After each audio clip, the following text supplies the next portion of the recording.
presentasi. Nah, kemudian ada post design. Post design itu kaitannya dengan tahapan produksi. Nah, di tahap ini berarti teman-teman harus membuat sebuah rancangan biaya. Di sini adalah poinnya desainer grafis, ya, desainer grafis pekerjaannya, dan Anda lanjutkan sampai ke post design. Di sini yang kita sebut dengan jasa, di sini disebut dengan produk. Nah, output jasa dengan output produk tentunya pembiayaannya akan berbeda. Pembiayaan jasa muncul dari yang kemarin teman-teman sudah buat dalam satu proses ya, yang kita sebut dengan investasi diri.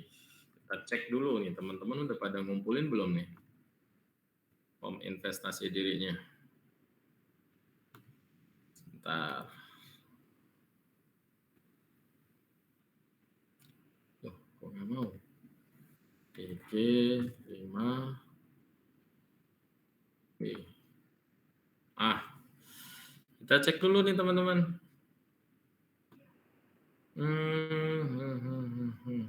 Mana nih? Form investasi diri. Nah, di sini nanti kita lihat. Ini tolong diperhatikan ya. Ini ada 20 partisipan, ada 20 mahasiswa tercatat, tapi hanya 10 yang mengumpulkan. Nah, saya nggak tahu kenapa, alasannya apa. Yang jelas, kalau tidak mengumpulkan berarti nilai tugasnya tidak ada. Nah, saya lihat yang punya Alia nih contohnya.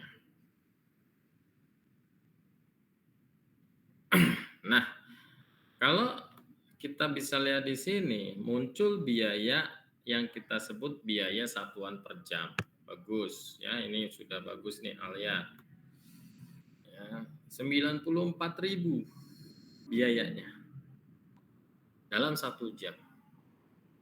Konversi dari 94.000 ini bisa dilinearkan, dihubungkan dengan kegiatan-kegiatan yang ada di sini.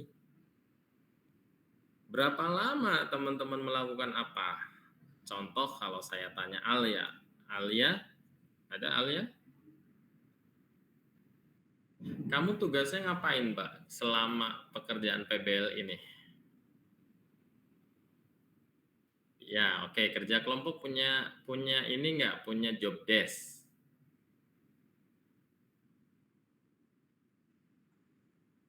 Saling berdiskusi. Ada job desk yang kamu pegang, misalkan membuat sketsanya kah, atau membuat desainnya kah, atau apalah gitu, yang spesifik.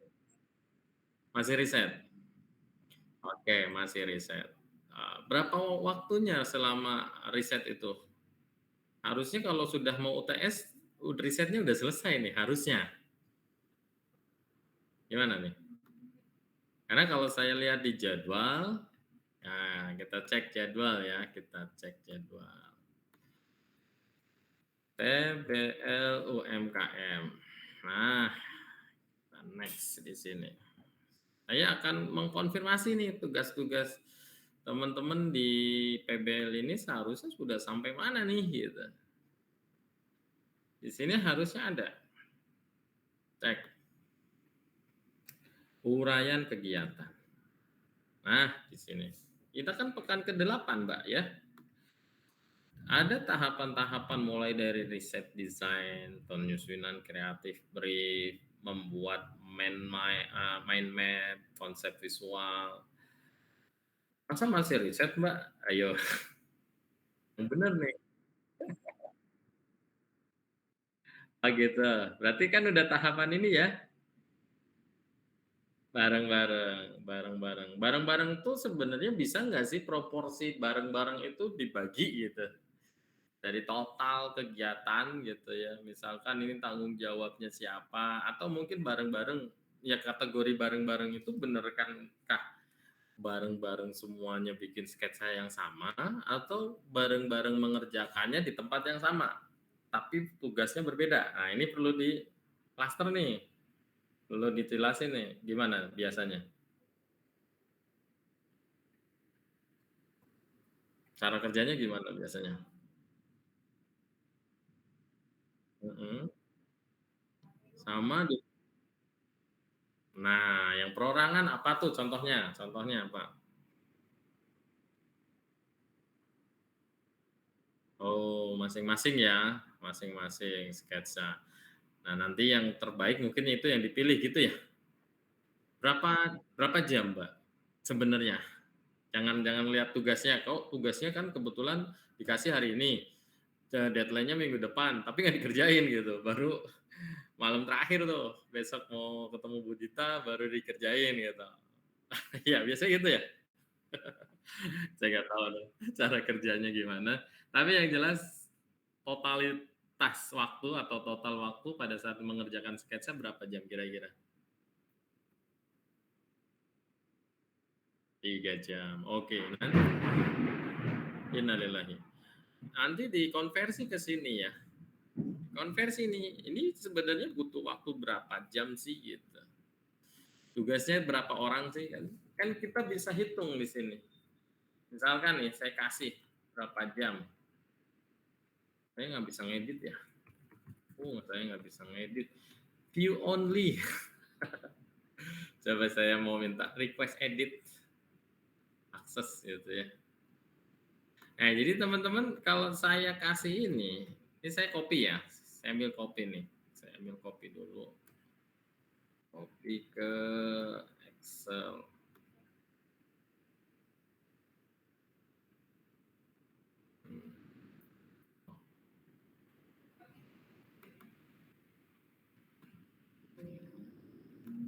Misal copy di sini.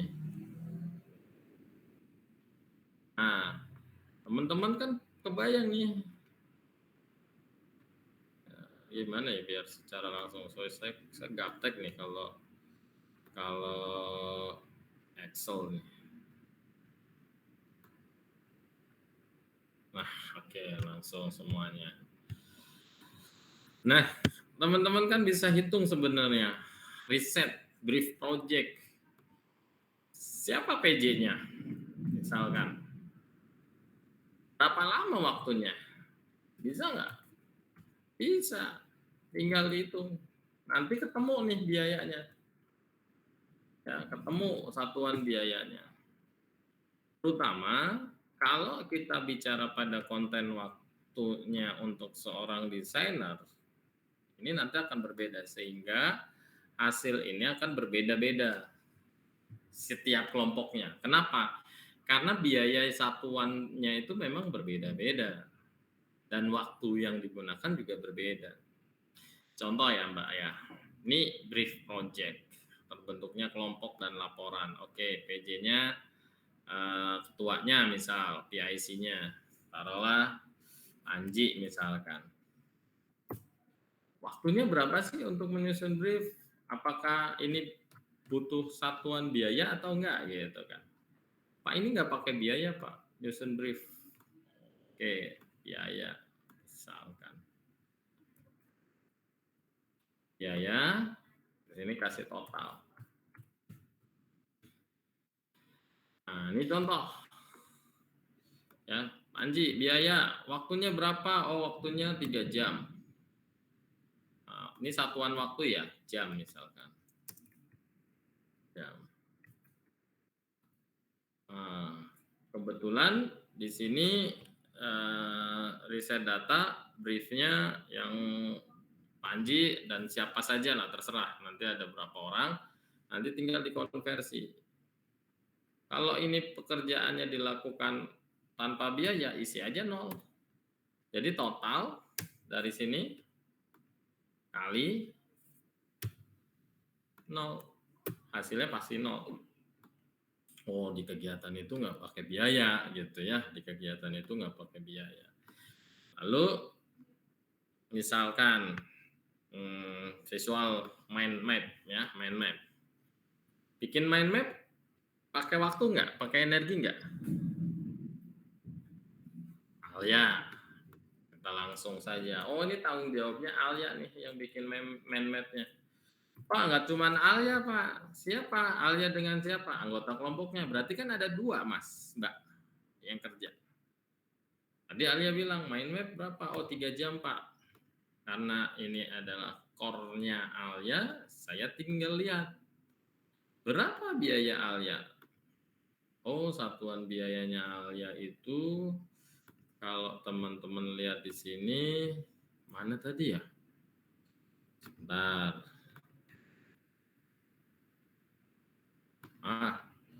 94.568. Masukin, Mbak, Mas. 94.000 ya. 94.568. Berapa totalnya? Copy aja ke bawah kan. Right. Oh, jadi kalau bikin mind map harganya segini. Nah, ini pekerjaan nih. Kenapa? Karena memang ada orang yang bekerja dengan satuan harga yang bekerjanya itu adalah sesuai dengan investasi diri. Ini nanti angkanya akan berbeda-beda. Sampai sini bisa difahami kira-kira? Nah, halo? Bisa? Paham, Kebayang? Pak. Paham ya? Iya, Pak. Jadi ini berapapun orangnya, kalau orangnya punya satuan harga, jamnya juga terukur, angkanya akan keluar. Silahkan. Ini yang sampai dengan tahap pembuatan sketsa alternatif, ini adalah sebenarnya lebih masih jasa. Nah, nanti bagian yang kedua, kapan Pak kami melihat dari sudut pandang produknya? Produk itu akan dibuat mulainya dari sini. Struktur, final artwork. Nih, sini ke bawah. Kalau saya kasih kotak, berarti pembuatan final artwork struktur. Ada biaya yang dikeluarkan. Apa? Biaya untuk apa? Oh, biayanya untuk membuat online. Ya, online. Kalau saya kasih tabel lagi nih, detail pekerjaan atau hasil pekerjaan. Ya, boleh detail, boleh hasil. Kalau saya hasil pekerjaan nggak apa-apa ya.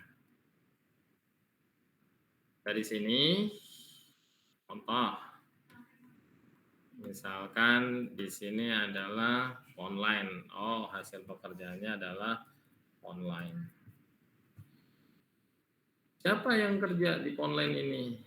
Ya, PJ-nya siapa? Butuh waktu berapa? Harganya berapa? Nanti muncul angkanya. Sampai terus seterusnya. Tapi ada tapinya. Ini angka tidak mutlak. Bisa berubah-ubah sesuai dengan kondisi. Dalam hal pembuatan final artwork sampai dengan membuat mockup ini kita sebut dengan, kalau saya kasih ini ya. Ini sudah mulai dengan ini persiapan cetak nih. Saya warnanya agak kurangin dikit.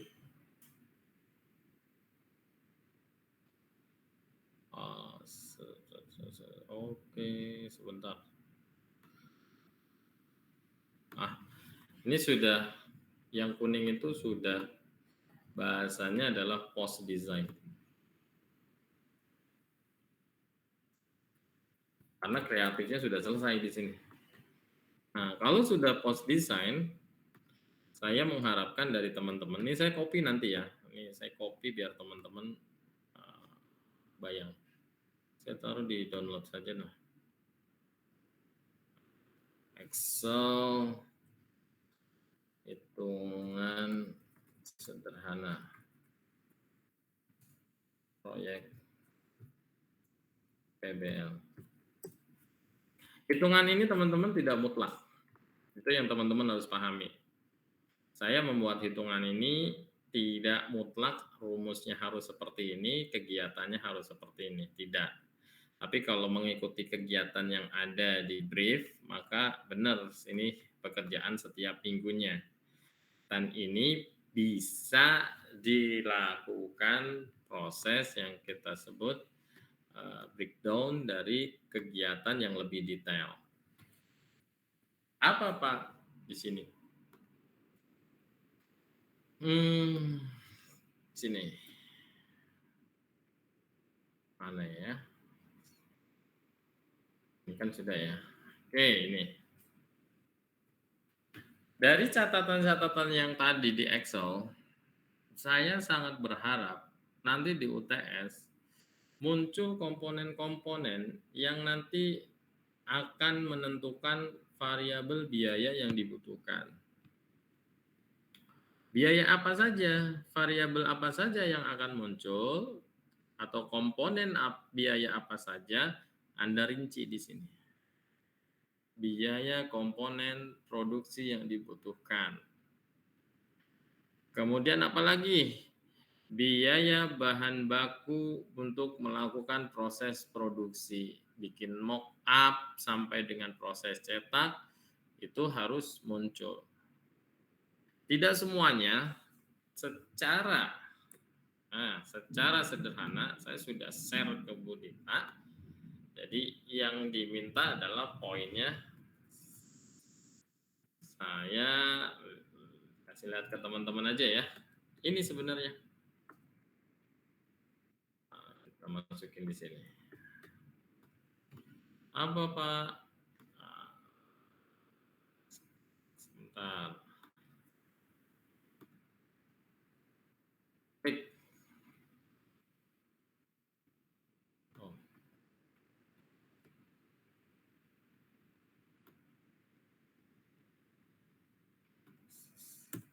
Ulang. Terus ini nomor 3. Jadi kalau ditanya, Pak ada soal UTS-nya nggak Pak? Ini yang sedang saya jelaskan, ini soal UTS. Jadi bayangan kita adalah apa UTS-nya ya, ini. Nggak usah susah-susah, karena ini bagian dari PBL. Proyeknya jelas. Ini yang nanti harus muncul. Hilang.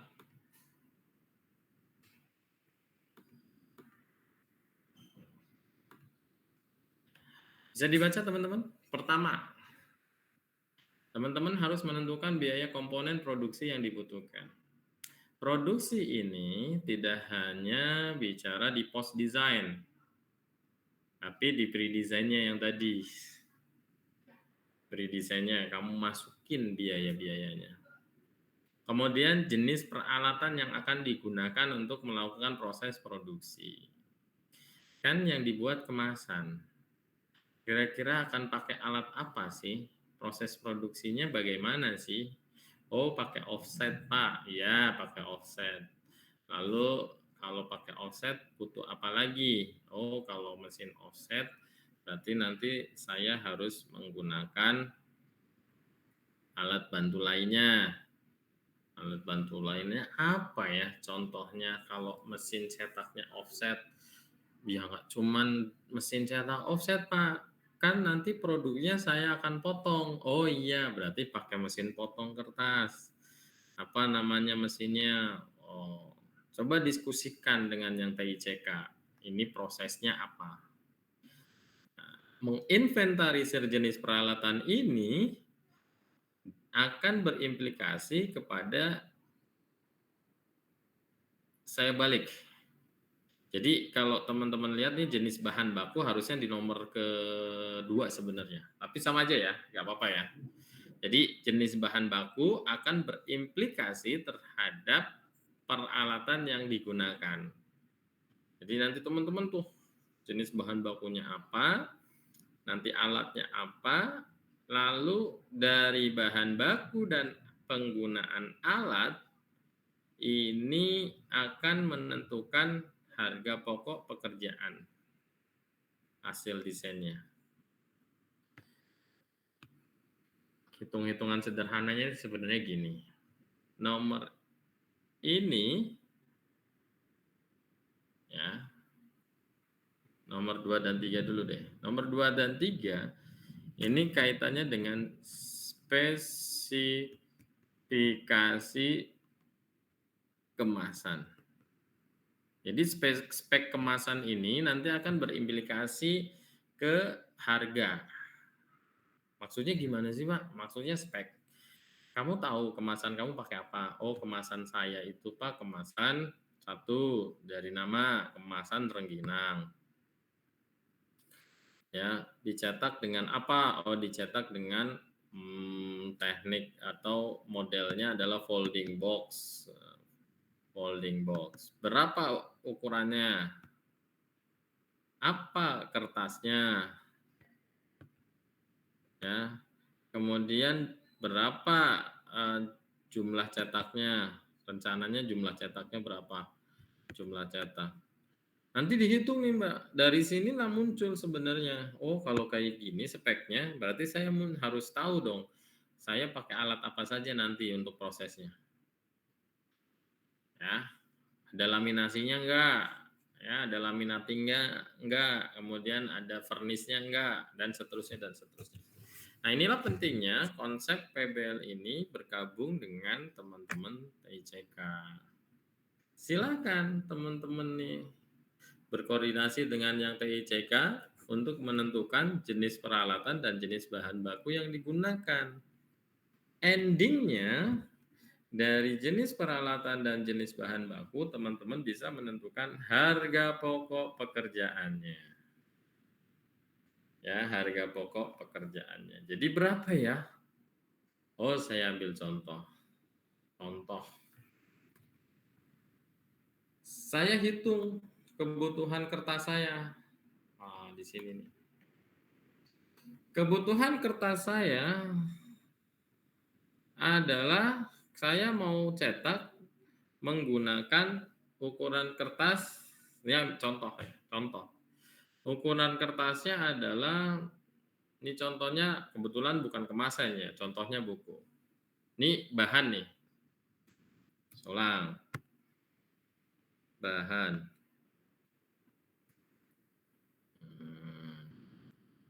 Bahan. Kebutuhannya adalah saya mau mencetak 160 halaman. 160. Ukurannya adalah A4. Ya.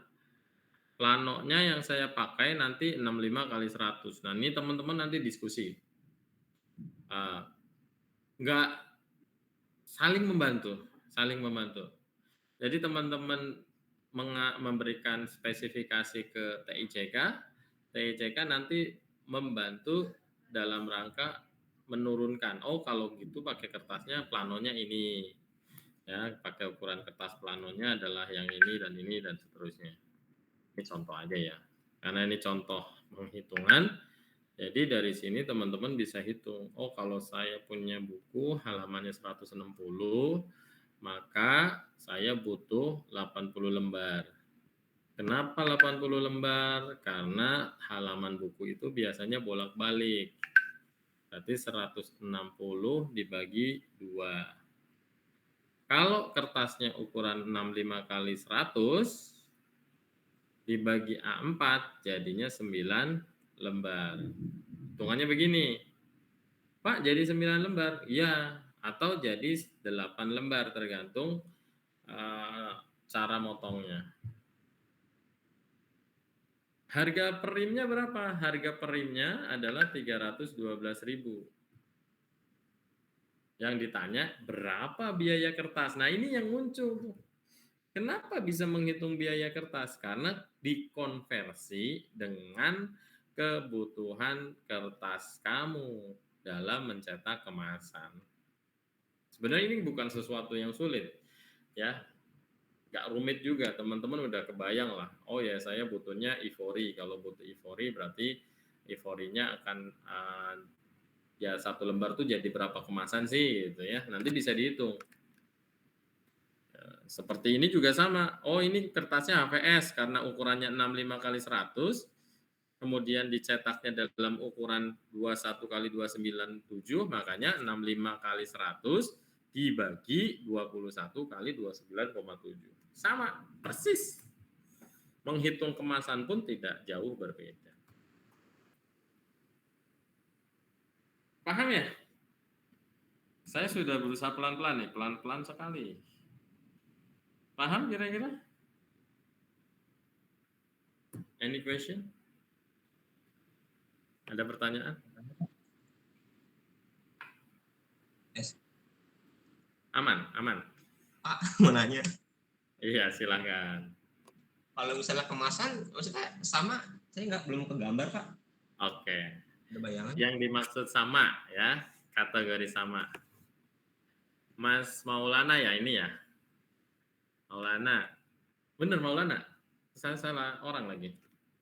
Iya, Pak. Maulana kalau beli kertas ukuran berapa, Mas? Kertas biasanya sih A4. A4. Ya. Kalau kamu mau bikin kertas, kalau mau bikin kemasan, itu nggak bisa ukuran A4. Ya. Kenapa? Karena ukurannya adalah custom. Contoh, saya ambil ini dulu ya, saya ambil contoh aja, misalkan langsung di sini nih. Apa? Kalau kemasan saya pakainya ukuran A3. Ya, A3 sebenarnya nggak wajib A3 juga. Tapi Bentar ya. Ukuran pasnya malah A3. Nah, tapi A3 ya, kebetulan ya. Oke, nggak apa-apa. Saya ambil contoh dulu ya, struktur kemasan dulu. Yang dalam terbentang. Ini aja nih. Saya ambil contoh seperti ini ya, Mas ya.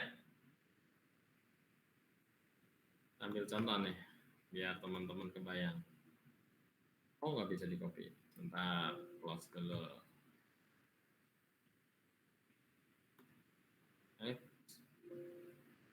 Shut juga. Oh, sebentar. Harus close lagi sih. Tadi di mana tuh?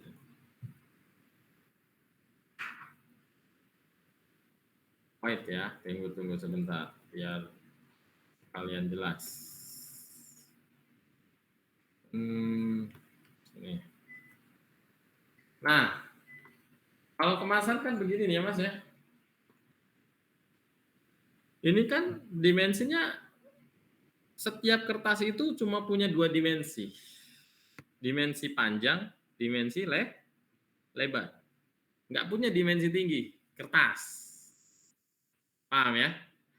Tapi begitu kamu membuat kemasan, panjang kali lebar kali tinggi.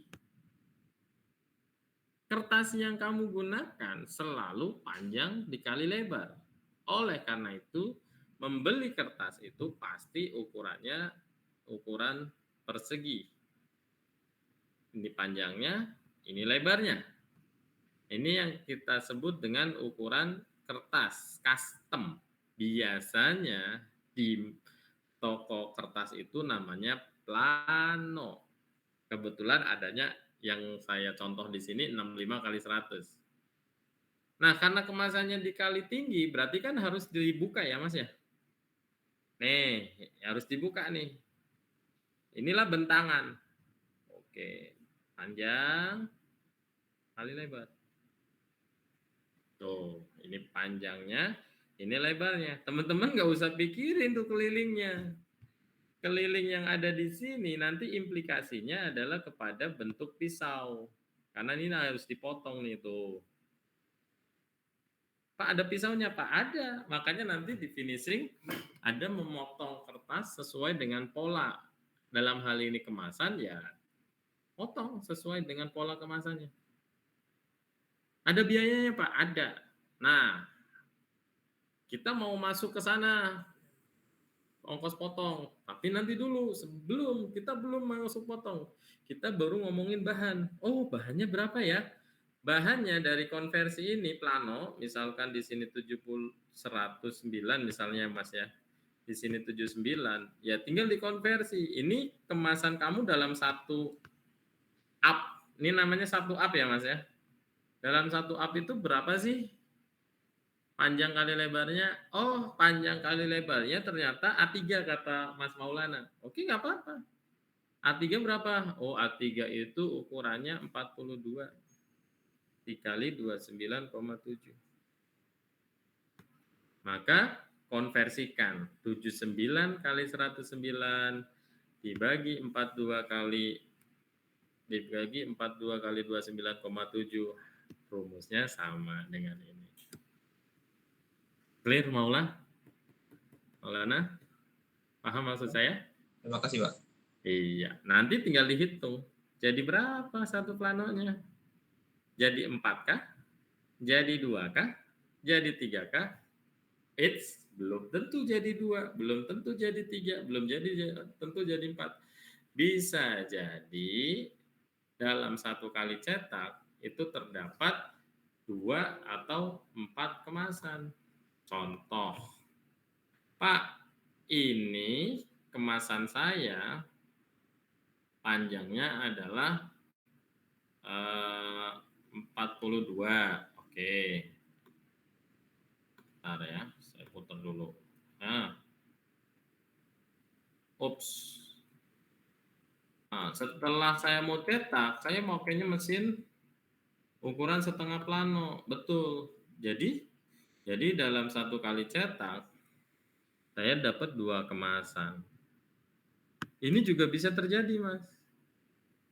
Seperti ini. Oh, kertasnya berarti saya butuh berapa ukurannya? Karena jadi 2 kemasan. Kenapa bisa jadi 2 kemasan? Konversinya adalah penggunaan mesin cetak. Ya, jadi penggunaan mesin cetak ini akan berimplikasi kepada kebutuhan bahan yang kita akan potong. Bisa difahami? Baterai saya sudah lemah, 21 menit lagi mati. Coba saya matiin kamera ya. Saya matiin kamera, katanya kalau kamera dimatiin lebih irit. Nggak apa-apa ya? Oke. Nggak apa-apa, Pak. Karena saya nggak bawa baterai. Ini lagi lagi di gedung Ki. Nah, ini yang saya sebutkan, teman-teman semuanya, ini di poin bahan. Jadi bahan kamu bisa hitung. Gimana cara ngitung kayak gini? Nah, saya sebagai dosen sudah mengajarkan teman-teman DG ya, menghitung kebutuhan kertas. Di TICK juga saya ajarkan. Jadi nanti tinggal kalau nanti ada hal-hal yang masih dirasa, oh saya masih bingung Pak ngitung bahan, diskusi saja dengan saya, nggak apa-apa. Atau diskusi dulu dengan teman-teman yang ada di TICK. Begitu ceritanya. Ini nanti sampai muncul berapa cetakannya dan seterusnya. Kalau ini nanti kaitannya dengan proses cetak offset. Kalau teman-teman mencetaknya menggunakan offset kemasannya, berarti kan nanti ada biaya plat cetak. Dihitung juga nanti butuh plat berapa ya. Sampai nanti kita bisa menghitung kertas. Tinta cetak. Bahan utamanya tetap kertas, teman-teman. Kertas itu bisa macam-macam, bisa karton, ivory, duplex, atau bisa juga corrugated, karton gelombang, atau bisa juga teman-teman nanti menggunakan bahan lain. Bahan lain tuh misalkan, Pak saya nggak mau pakai ini Pak, nggak mau pakai karton. Terus pakai apa? Saya maunya pakai kain, paper bag, ya paper bag, paper juga sih, iya Pak. Tapi paper bagnya mau pakai yang plastik Pak, yang agak keras, ya seperti mika. Ya, silakan nggak apa-apa. Itu pilihan. Yang penting desainnya merupakan pengembangan dari produk UMKM yang kemarin kalian datangi. Oke, kira-kira bisa difahami? Ini materinya sudah ada ya di e-learning yang bahan. Yang sebelumnya, yang ini ada di materi sebelumnya. Kalau yang poin ini, nah ini jadi catatan teman-teman. Inilah nanti yang harus dimunculkan. Pak, belum fix, nggak apa-apa. Belum final, nggak apa-apa. Yang penting muncul rencana. Dari rencana ini nanti muncul yang kita sebut sebagai jadwal produksi. Bentuk jadwalnya kayak gimana, Pak? Bentuk jadwalnya tolong dibuat dalam bentuk Gantt chart. Gantt chart tuh yang mana sih, Pak? Gantt chart tuh yang seperti ini misalkan. Ini nanti list ini kan daftar pekerjaan ya, Mas ya. Gantt chart tuh begini. Tuh, pekerjaannya apa? Silakan tulis nomor 1 apa, nomor 2 apa. Ini kalau diproduksi begini ya. Kalau diproduksi contohnya seperti ini. Oh, produksi itu ada pembuatan plat cetak, kemudian produksi cetaknya, kemudian ada proses finishingnya, kemudian ada packingnya. Butuh waktunya berapa hari sih? Gitu. Oh, butuh waktunya adalah kalau nyetak cuma butuh sehari. Nah, hari apa yang rencana mau nyetak? Kan ditentukan tuh teman-teman. Oh, desain layoutnya. Nah, ini nanti diganti, jangan ngikutin kata-kata di sini, tidak, karena produk prosesnya kan sesuai dengan kamu punya spek, kamu punya spesifikasi kemasan. Spesifikasi kemasannya itu nanti implikasinya atau linearnya adalah dengan prosesnya. Ada proses laminasi enggak dan seterusnya dan seterusnya. Bisa difahami, Mas, Mbak? Kebayang? Nah, Maaf, Pak. jangan pusing ya. Nggak apa-apa, nanti saya sudah share dengan teman-teman PICK juga bahwa outputnya mata kuliah di kalkulasi itu seperti ini. Tolong kamu bantu juga menyiapkan rencana produksinya. Rencana produksi itu bukan untuk beneran produksi, tidak. Tapi namanya rencana, kan sebuah proses yang akan kita lakukan sehingga muncul biaya berapa. Contohnya nanti ada, Pak, kemasan kamu dilaminasi nggak? Oh, laminasi. Berapa sih biaya laminasi? Nah, itu cari tuh di riset pasar. Ya, berapa ya biayanya? Ya, Mas Rifan, silakan. Maaf, Pak. Mau nanya, Pak. Kok jadi cewek? Lagi Lagi bareng, kelompok ya? ya. Ya, gimana? Kan nanti presentasi ada perencanaan biaya gitu kan. Itu yang dipresentasiin tuh per lembarnya, per planonya, atau apanya, per apa? Yang dipresentasi itu lebih kepada estimasi jumlah cetaknya berapa produksinya. Nanti dari jumlah produksi, misalkan kamu rencana jumlah produksinya 500, nggak apa-apa. Kamu rencana 1000, nggak apa-apa. Itu kan rencana, ya kan? Boleh-boleh aja. Nanti dari situ kamu hitung. Oh, kalau 1000 biaya bahannya segini, biaya cetaknya segini, dan seterusnya. Sah itu, nggak apa-apa. Ya, jadi pakai asumsi kalau jumlah oplahnya.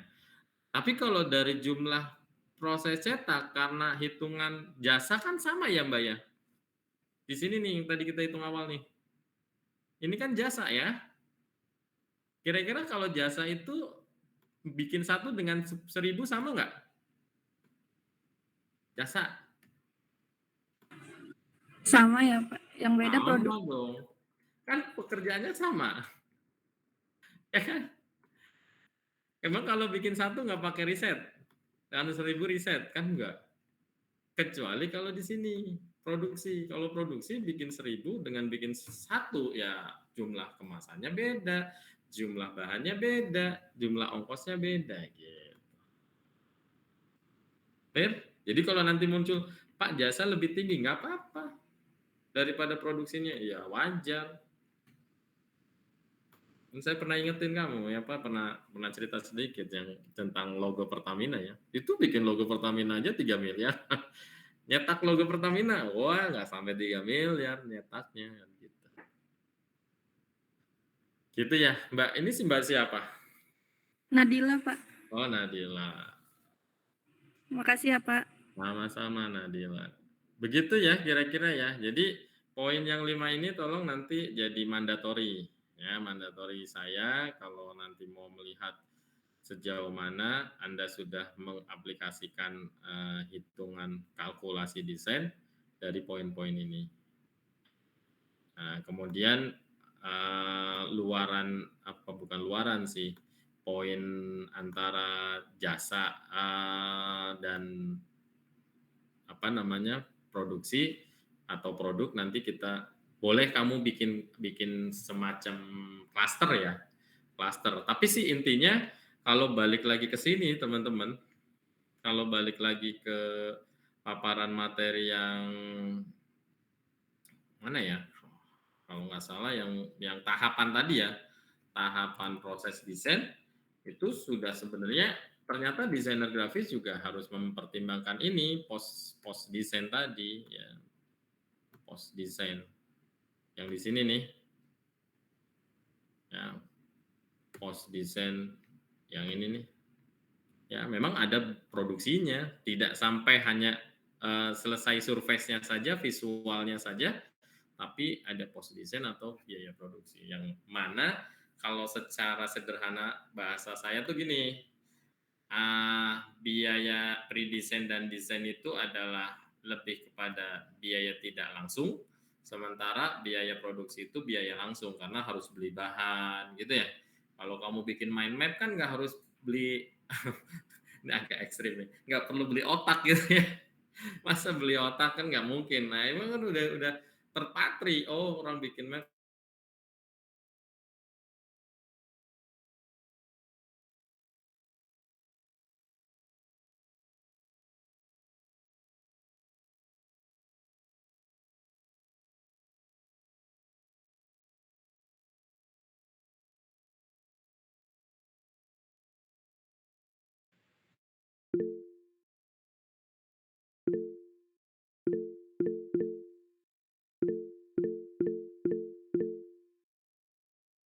Oke, maaf ya, laptop saya mati.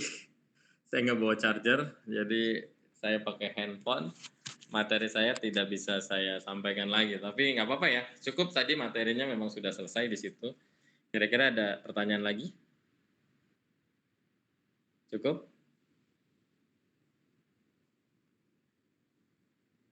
Ya, cukup. Mbak, Mas? Cukup dulu Cukup, kayaknya. Cukup, Pak. Cukup ya. Baik, kalau gitu saya sudahi pertemuan hari ini. Terima kasih atas kehadirannya. Mohon maaf atas segala kekurangannya. Selalu semangat teman-teman buat menerima pembelajaran ya, pelajaran, dan kita ketemu di waktu UTS pekan depan. Terima kasih, selamat berjuang. Assalamualaikum warahmatullahi wabarakatuh. Waalaikumsalam warahmatullahi wabarakatuh. Makasih.